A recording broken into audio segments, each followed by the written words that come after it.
Chelsea Blue.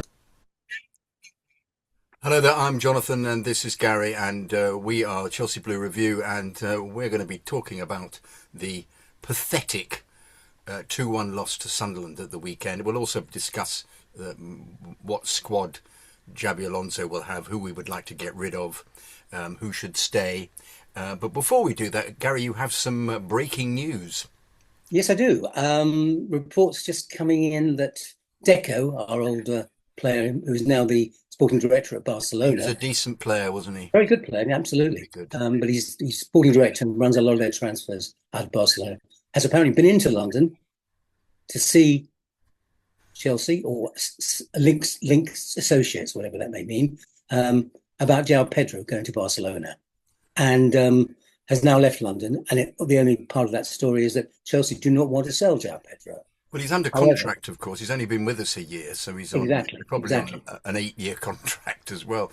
But it also depends how much money they would offer. But I am distraught at that possibility because he's a terrific player. The one success of the season. Only success of the season, absolutely. 20 goals plus some fantastic performances. His goal against Newcastle was an absolutely no. But I suspect the problem with this is now overhead kick and everything. Oh, what a player he is! No, absolutely. But if as I think is likely, to be fair, and I don't blame him for this, but if João Pedro or his agents want to go to Barcelona, then they will have to put pressure on the club, us, to make the move happen. Now, again, we can sit tight and say he's got a 7-year contract, he's not going anywhere, and the money would have to be high. But those situations never work out well, do they? We've seen that with Isak last season. We've seen it with other players. If they want to go somewhere, it's very difficult, and otherwise you end up banishing him into the bomb squad, which hopefully has been bombed out of existence now. The way the season's panned out, though, I wouldn't blame him for.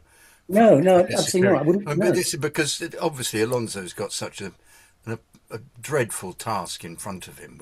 If those players play without any of the physicality necessary to be in the Premier League, as they did against Sunderland, it's going to be an uphill struggle. I mean, and we have to look at the transfer window to see exactly what is going to come up. That will be a very good arbiter of how the season's going to go, actually.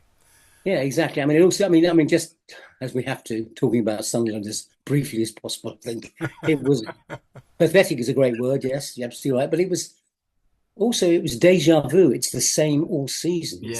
Whenever we play a physical team, we can't compete. No.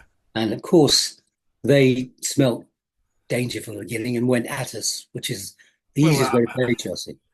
Go at us. I think I prophesied this when we spoke last week, actually, that they would be difficult to deal with because the crowd, the Roca roar, would be baying them on. And that's the way they play there. That's the way that Newcastle play in the first 20 minutes of most games. They realise that we don't like it up us, and absolutely. I mean, haven't got any physicality and experience on the side to ride that storm. We can't do it. Then, of course, Palmer had a reasonable chance, I think, more than a reasonable chance in the first 15 minutes. Oh, yeah, when he just patted it at the goalkeeper. Yeah. What was he thinking? We were hardly in their half the few times that we were. And in fact, Pedro had a fantastic chance from a header when I think it was Neto floated it to the far post. Right, and if he'd scored that, I actually think the whole thing would have been very different because I think their heads would have gone down. And also they started getting very nervous in the second half in particular. Well, once we got their goal back. Palmer's snapshot that the goalkeeper just... Well, that was actually, it was a reasonably good shot, but nothing special. If the goalkeeper made a mess of it. Yeah. And my hopes, having watched them, and just despaired for the whole of the first 53 minutes, whatever it was. When Palmer scored, I went, "Oh, we got the possibility. What we need is a draw to be in Europe." And then up pops Wesley Fofana. Up pops Fofana. Yes, of course. He decides to. Oh, I know what I'll do. I'll get sent off because that's what we normally do in situations like this when we could be possibly getting back into a game. Yes, that. I mean, interesting enough, when that happened, I mean, it was audible because I thought Levi Cole put his arm up to say to the ref, "Book me," because it was me. Yeah. Well, it was both. I don't know. I think Farn was the second chance, but Cole did go in as well. But of course, the referee, clearly not going to be our day and not been our season, turned around and thought, no, we'll get Fofana off here, and off we did. And at that point, we huffed and puffed. And then they brought Delap on. Yeah. Yes, of course. Yes, of course.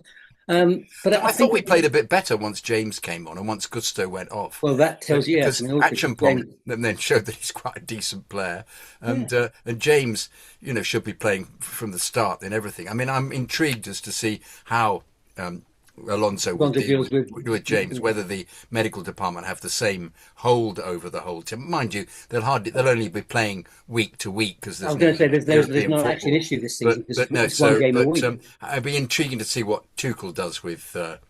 I Reece. suspect he'll play him in the first two games of the group stage.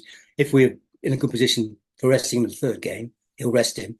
And then into knockouts, he'll probably want to start him. Yeah, I'd have thought from the quarterfinals, he'll have to play. If he's going to play, he needs to play every game. If there is exactly. So, and it will be interesting to see how that. But I just think on Sunday if anything, the season was summed up in that performance, really, wasn't it? I mean, we needed one goal to get in the Europa League. That's how close we were.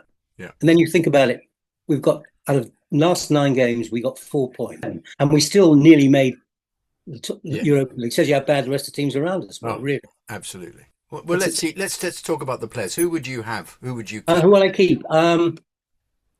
Colwell, James. I mean, I'm struggling on numbers here. Colwell, James, certainly. Hatto.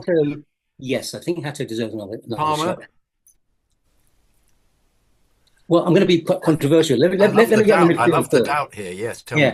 Caicedo, of course, yes. Estavio, yes, but he's not in fit. But Estavio, of course, is key.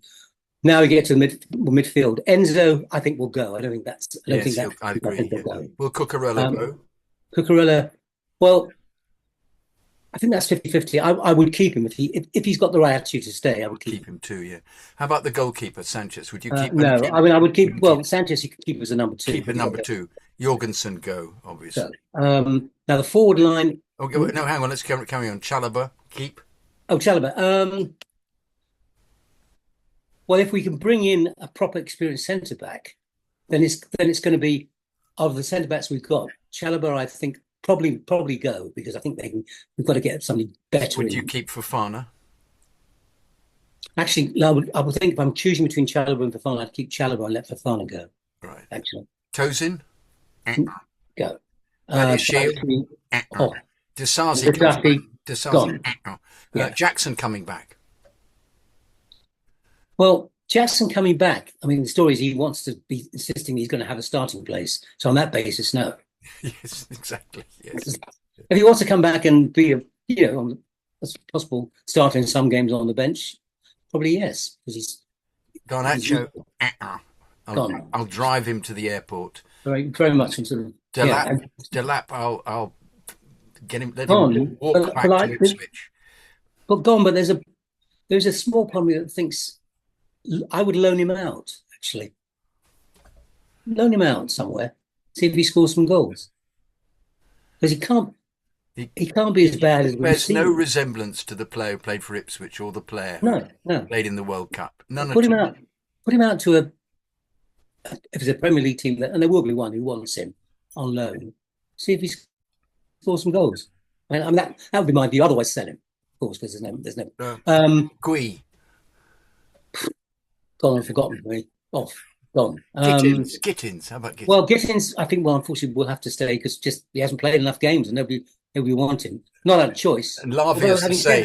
Lavia out as well because he's never played. Yeah, he's just not. And Santos. How about Santos? Well, I mean, obviously, just because we're going to have to keep one of Lavia and Santos, I suppose. But at the moment, I think we've got rid of almost the whole team. We're down to 6 players. So I mean, think. Santos. Honestly, Santos. If we can get some money for him, go. Yeah. Now he didn't really play terribly well all season. He was average. No, he didn't. I mean, he had a couple of reasonable games, but then he sort of disappeared in a lot of other matches. Neto. What would you do with Neto? Well, I would probably. I mean, I think we can do better. I think we need a winger that's more consistent. Clearly, and Neto on his day plays well, and other days he doesn't. Well, some of the kids may come through, of course. As I would probably Jesse give Derry might Jesse Derry more of a chance. And if Neto can get reasonable money for him, let him go. Yeah.